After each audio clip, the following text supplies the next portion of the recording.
How could anything slow me down when I have a dictator in the White House? How could anything calm me down when I have a man who attacks the Supreme Court and calls them an unelected group of people?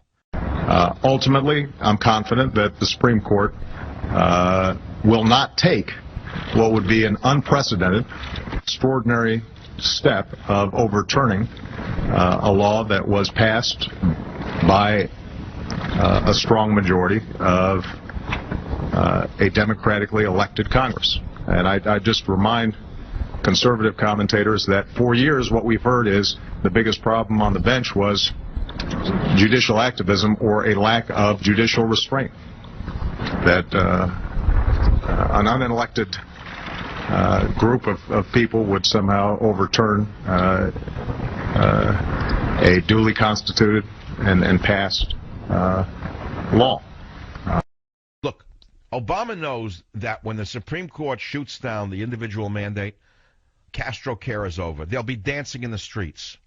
Flags will be put out of windows. Horns will be blown. Car lights will be flashed across America. It will be like, oh, my God, we missed that howitzer shell. We missed that neutron bomb. He almost turned us into Cuba. But the man has the nerve to say he refers to the Supreme Court as the unelected group of people. The Supreme Court?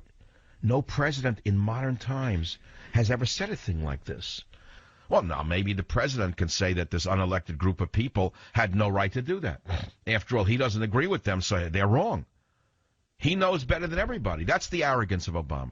Obama warns the Supreme Court that they better not take the, quote, extraordinary and unprecedented step of overturning his landmark health reform law, and calls them unelected.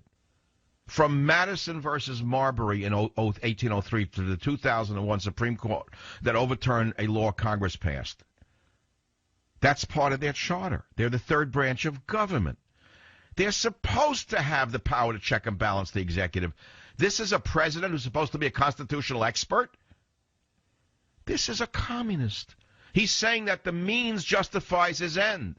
He's saying he's the ultimate authority.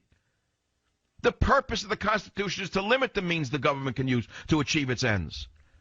This man is a clear and present danger to our survival as a participatory democracy. That's the end of democracy now? He's threatening the Supreme Court? And the media doesn't say a word about this? They still support King Obama? This should be the last straw.